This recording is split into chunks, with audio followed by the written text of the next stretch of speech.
नमस्कार, स्वागत है आप सभी का देवभूमि समाचार में। मैं आपके साथ निकिता कश्यप। बुलेटिन की शुरुआत करते हैं खबर देहरादून से है, जहां मुख्यमंत्री पुष्कर सिंह धामी ने स्वर्गीय श्री इंद्रमणि बडोनी जी की पुण्यतिथि पर मुख्यमंत्री आवास में उनके चित्र पर पुष्पांजलि अर्पित की। तो वहीं आपको बता दें कि मुख्यमंत्री ने कहा कि स्वर्गीय बडोनी का उत्तराखंड राज्य निर्माण आंदोलन को अतुलनीय योगदान था, जिसे कि हम हमेशा याद रखेंगे। उन्होंने कहा कि 1994 के राज्य आंदोलन में महत्वपूर्ण भूमिका उनकी ओर से निभाई गई थी और पर्वतीय क्षेत्रों में विकास के लिए उनके स्पष्ट सोच और संघर्ष को भी उनकी ओर से सराहा गया।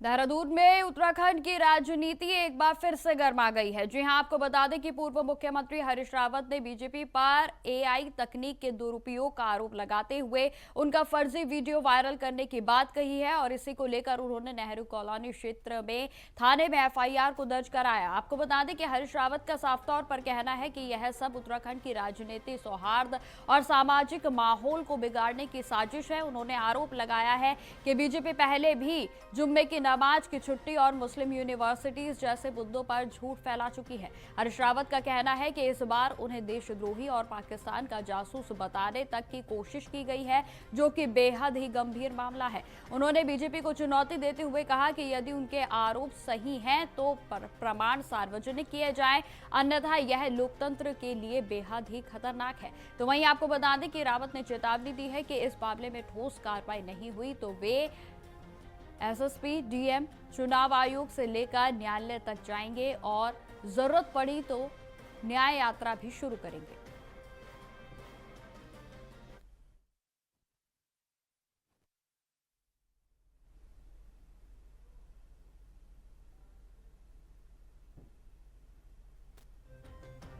तो आपको बताते चले कि लगातार हरीश रावत की ओर से एआई के द्वारा जनरेटेड वीडियो का लगातार उनकी ओर से रोष व्यक्त उस पर किया जा रहा है, जिसमें कि आपको बताते चले कि उन्होंने साफ तौर पर बीजेपी को चेतावनी दी है कि यदि उनकी ओर से इस वीडियो को डिलीट नहीं किया जाता है तो उनकी ओर से कानूनी कार्रवाई की जाएगी। जिसमें कि आपको यह भी बताते चले कि उनकी ओर से एफआईआर को रजिस्टर करवा दिया गया है और जिसके बाद और भी घमासान इस मामले पर होता हुआ नजर आ रहा है, जिसमें कि बीजेपी और आपको बता दें कि कांग्रेस के बीच खींचतान नजर आ रही है, जिसमें हरीश रावत साफ तौर पर कह रहे हैं कि यदि जो आरोप उन्होंने एआई जनरेटेड वीडियो में लगाए हैं, यदि उनके पास प्रूफ्स हैं तो वो सार्वजनिक करें और यदि ऐसा नहीं किया गया तो उनकी ओर से प्रचंड जो है विरोध किया जाएगा। जिसमें कि आपको बता दें कि उन्होंने आंदोलन करने की भी चेतावनी दी है। तो वहीं आपको बता दें कि बीजेपी की ओर से साफ तौर पर यह भी कहा जा रहा है कि उनकी ओर से आंदोलन के सिवा क्या कुछ किया जाता है, वे केवल आंदोलन ही कर सकते हैं।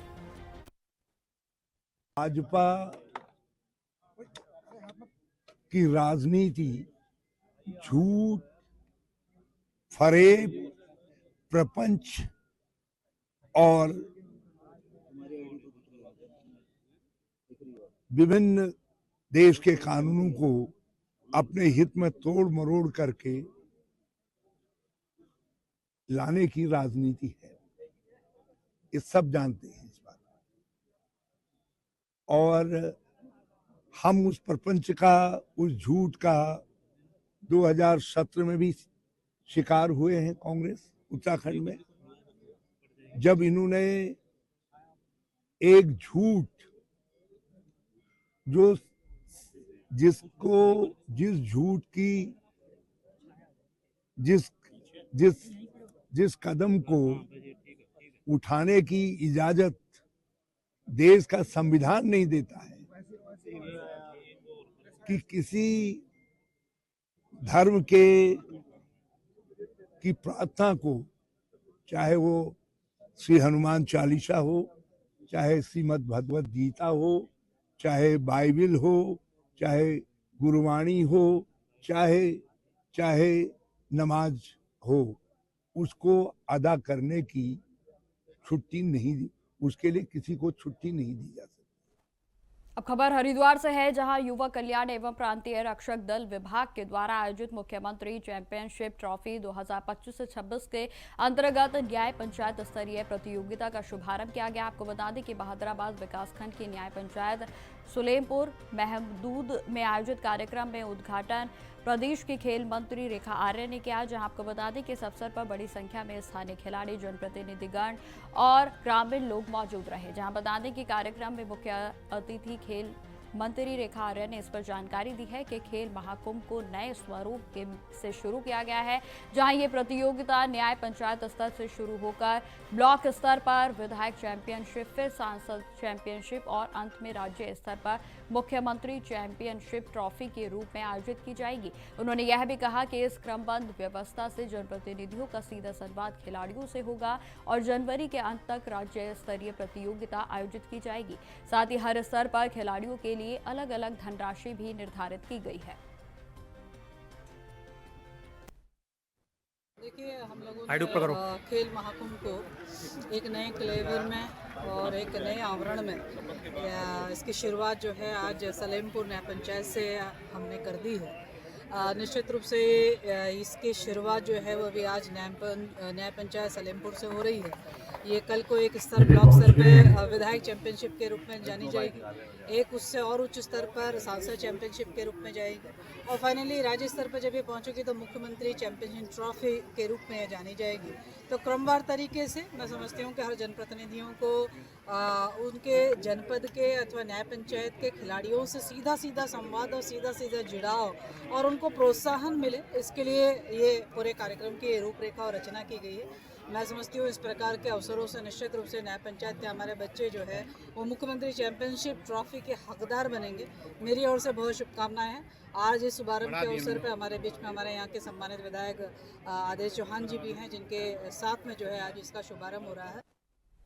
खबरों में आगे बढ़ते हैं। खबर रुड़की से है, जहां मंगलोर में विधायक काजी निजामुद्दीन ने देश के पूर्व प्रधानमंत्री स्वर्गीय चौधरी चरण सिंह की 123वीं जयंती किसान दिवस के रूप में मनाई और जहां इस अवसर पर मंगलोर विधानसभा क्षेत्र में बड़ी संख्या में लोग कार्यक्रम में पहुंचे। बता दें कि काजी निजामुद्दीन ने इस मौके पर कहा कि चौधरी चरण सिंह का जन्मदिन उनके पिता के समय से लगातार मनाया जाता रहा है और जहां उन्होंने केंद्र सरकार पर वोट चोरी और जैसे गंभीर आरोप भी लगाए और उन्होंने कहा कि लोकतंत्र को कमजोर करने की कोशिश लगातार की जा रही है।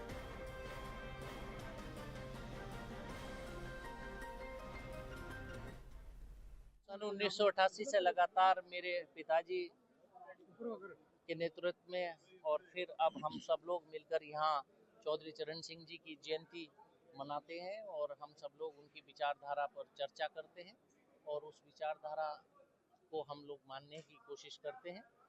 और आज सभी लोग यहाँ इलाके के जिम्मेदार लोग यहाँ उस विचारधारा में विश्वास रखने वाले लोग इकट्ठे हुए और सभी लोगों ने यहाँ अपना विचार रखे कि ये किसान विरोधी वोट चोरी की सरकार जो चौधरी चरण सिंह जी की विचारधारा के विपरीत चलती है, जो किसान और मजदूर और लघु उद्योग और कामगार के विरुद्ध में काम करती है, उसको उखाड़ने का और हटाने के लिए सभी लोग प्रयासरत रहेंगे और सभी लोग चौधरी चरण सिंह जी की विचारधारा में विश्वास रखने वाली कांग्रेस पार्टी राहुल गांधी जी के साथ सभी लोग मिलकर।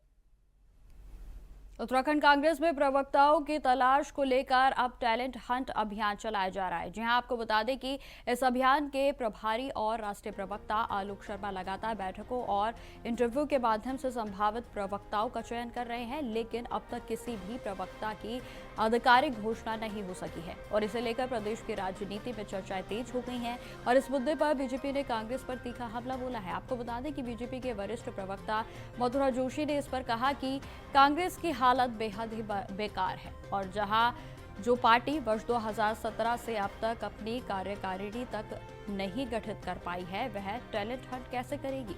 उन्होंने आरोप लगाया है कि कांग्रेस के निष्ठावान कार्यकर्ताओं की जरूरत नहीं है, बल्कि वह बाहर से भाड़े के लोगों को लाकर उन्हीं के सहारे राजनीति करने की कोशिश कर रही है।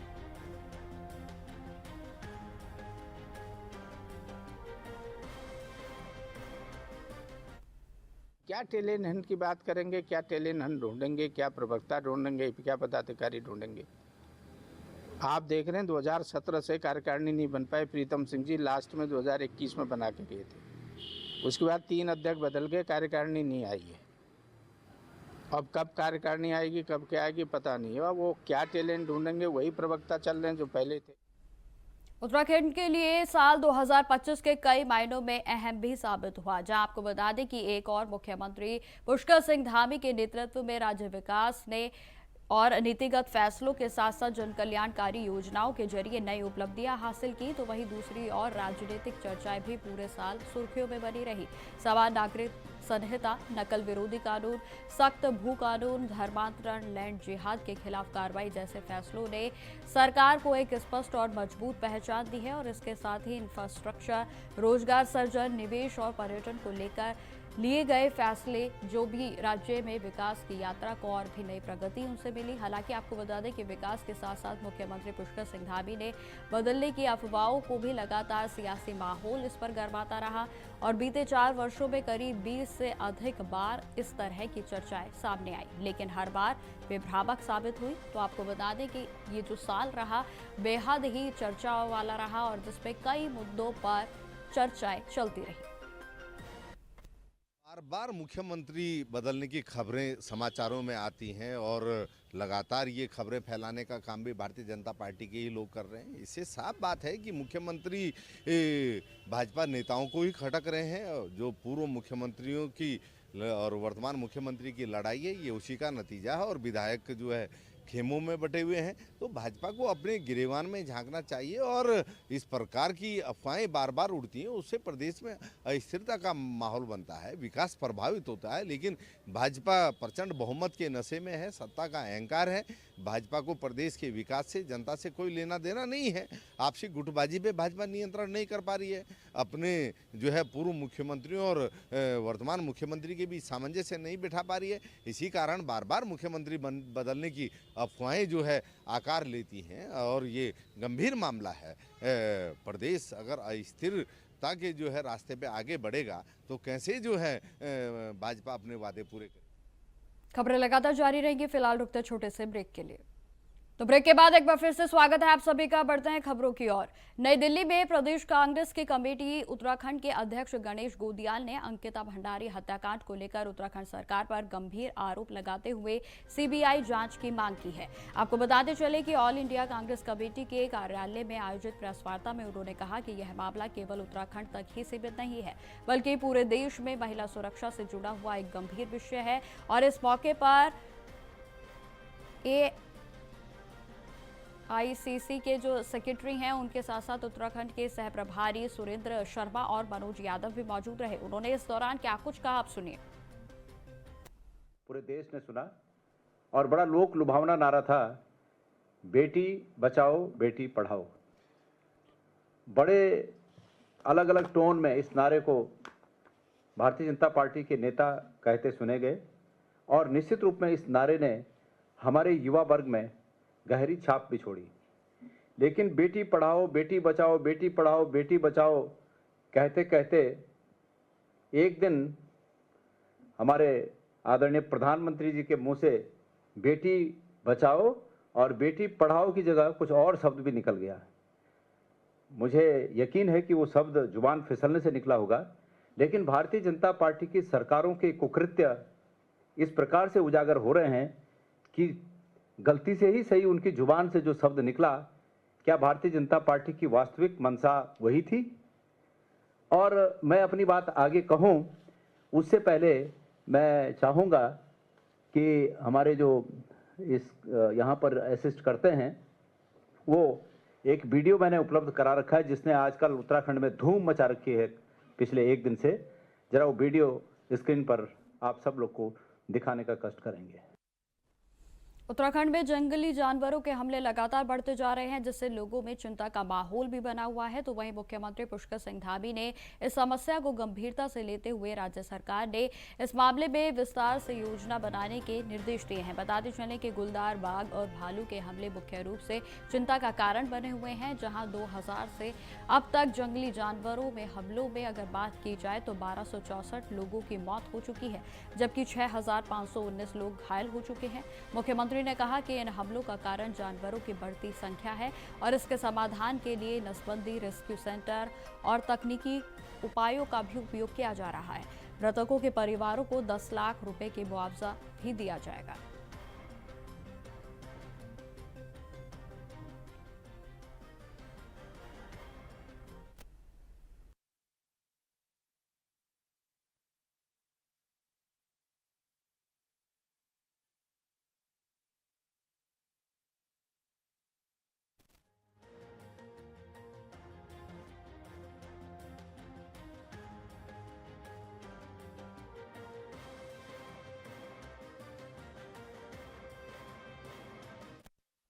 बात और ये कि जो अभी आप सब लोगों ने देखा होगा कि वन्य जो जीव हैं, मानव वन्य जीव संघर्ष, ये इन दिनों कुछ हमारे लिए चुनौती के रूप में हमारे सामने आया है। और उत्तराखंड राज्य के उन क्षेत्रों में जहाँ भी ये वन्य जीव जैसे हाथी है, नीलगाय है, भालू है, गुलदार है, बंदर है, इनके द्वारा जो अनेक लोगों पर बीच में हमले भी किए गए हैं और हमारी खेती है, अन्य अवस्थापना सुविधाएं हैं, उनको सबको नुकसान भी होता है। वहाँ पर हमने तय किया है कि एक क्रमबद्ध रूप से, चरणबद्ध तरीके से, योजनाबद्ध रूप से एक सोलर फेंसिंग की व्यवस्था की जाएगी सुरक्षा के लिए और सेंसर बोर्ड अलर्ट सिस्टम लगाकर सुरक्षा तंत्र को विकसित करके मानव वन्य जीव संघर्ष को कम करने के लिए, लोगों की सुरक्षा के लिए एक प्रभावी रूप से इसमें कार्रवाई की जाएगी। और जो वन्य जीव लंगूर, बंदर, सुअर, भालू आदि के जनसंख्या, उनकी नियंत्रण के लिए, उनकी संख्या नियंत्रण में रहे, उसके लिए प्रत्येक जनपद में जो आधुनिक बंध्याकरण नसबंदी केंद्र की स्थापना भी की जाएगी। और वन विभाग इसके लिए सभी व्यवस्थाएं, प्रमुख सचिव साहब यहाँ पर हैं, क्योंकि हम लोगों ने ये तय किया है कि जल्दी से जो है इस दिशा में सभी व्यवस्थाएं सुनिश्चित होंगी। और प्रदेश के समस्त जनपद जहां पे मानव वन्य जीव संघर्ष में जो चिन्हित वन्य जीवों के रेस्क्यू और रिहेबिलिटेशन के लिए सेंटर वन विभाग के नियंत्रण में खोले जाएंगे। जैसे आप सबको पता होगा कि रामनगर। खबरों में आगे बढ़ते हैं। अब खबर उत्तरकाशी से है, जहां जिले के पुरोला विधानसभा सीट से बीजेपी विधायक दुर्गेश्वर लाल और उनकी पत्नी निशा के खातों में मनरेगा की मजदूरी राशि पहुंचने का मामला विवादों में आ गया है।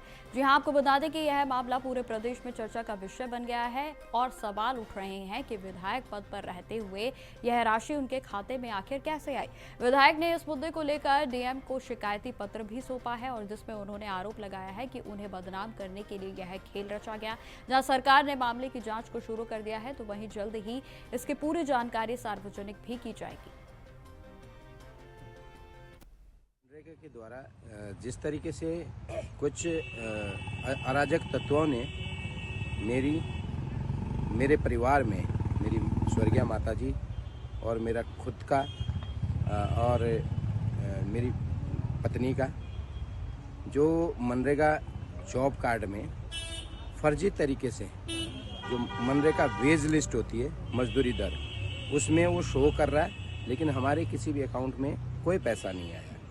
लेकिन कुछ असामाजिक तत्वों ने ये राजनीतिक साजिश के तहत मुझे बदनाम करने, मेरी सामाजिक और राजनीतिक छवि को जो है एक तरीके से धूमिल करने का काम किया है।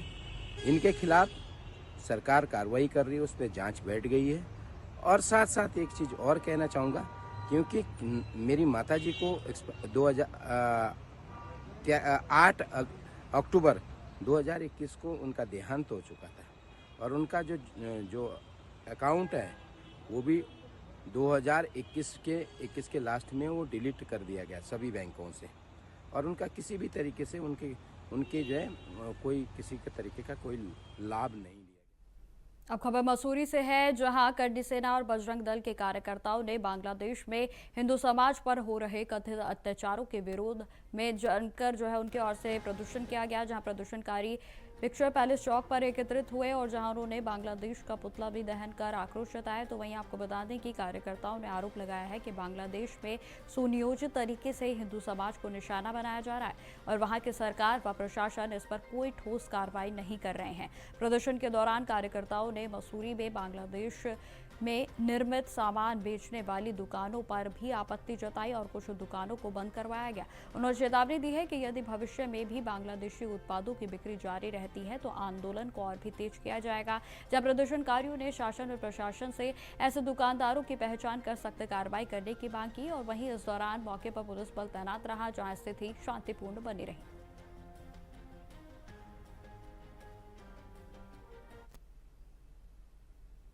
अब खबर रामनगर से है, जहां नए साल और 31 दिसंबर के जश्न को देखते हुए कॉर्बेट टाइगर रिजर्व में हाई अलर्ट जारी कर दिया गया है। बता दें कि संभावित खतरों के चलते वन कर्मियों की छुट्टियों को रद्द कर दिया गया, वहीं सुरक्षा व्यवस्था को मजबूत किया गया है। उत्तर प्रदेश की सीमा से लगे दक्षिणी क्षेत्रों में ड्रोन, ई सर्विलांस और आधुनिक उपकरणों की निगरानी जो है पूरे तरीके से उस सुरक्षा व्यवस्था को पुख्ता किया गया है, जहां संवेदनशील इलाकों में शिकारियों और वन्य जीव तस्करों की आशंका के मद्देनजर रेड अलर्ट को भी जारी किया गया। हाथी, डॉग स्क्वाड और विशेष गश्ती टीमें लगातार पेट्रोलिंग कर रही हैं और जहां निदेशक डॉक्टर साकिर बरडोला ने इस पर जानकारी दी है कि जंगल और वन्य जीवों की सुरक्षा से कोई समझौता नहीं होगा। देखिए, जो आने वाला जो त्योहार वाला सीज़न है, जिसमें क्रिसमस से लेके न्यू ईयर तक यहाँ पर एक तो बहुत ज़्यादा टूरिस्टों का आवागमन होता है, पूरे कॉर्बेट टाइगर रिजर्व जो लैंडस्केप है पूरा उसमें, और साथ ही जो हुड़दंगी होते हैं या जो गलत कार्य करने वाले होते हैं, अपराधी होते हैं, उनका भी मूवमेंट इस दौरान बढ़ जाता है। उन्हीं सबको देखते हुए हमने पूरे टाइगर रिजर्व में एक अलर्ट जो है वो घोषित किया हुआ है। उसमें उसके अंतर्गत हमने अपने स्टाफ को हमने जानकारी दी है या उनको निर्देश दिए हैं कि वो पूरे क्षेत्र में जो लगातार हमारी पेट्रोलिंग है उसको लगातार चलाते रहेंगे।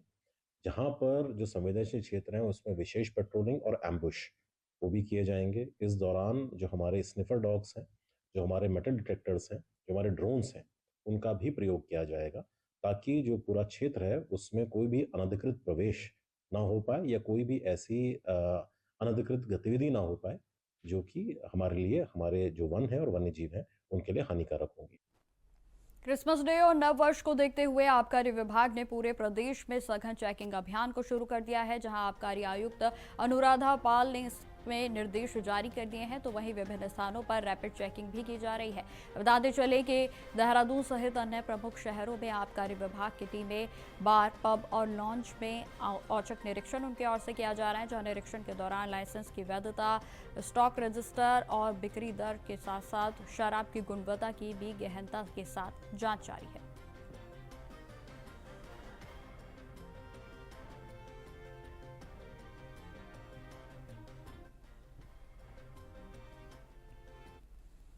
खबरों में आगे बढ़ते हैं। अब खबर पौड़ी से है, जहां चिकित्सकों ने 102 वर्षीय महिला का सफल उपचार कर मिसाल पेश की है। जी हां, महिला हृदय रोग, फेफड़ों की समस्या और निमोनिया जैसी गंभीर बीमारियों से ग्रसित थी, जहां चिकित्सकों के द्वारा उपचार में थोड़ी भी देरी जानलेवा साबित हो सकती थी।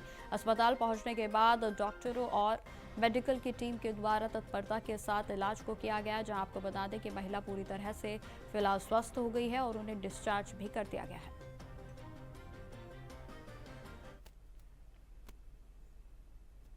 तो फिलहाल मेरे साथ इस बुलेटिन में इतना ही। देश दुनिया की तमाम खबरों की जानकारी के लिए बने रहें हमारे साथ। नमस्कार।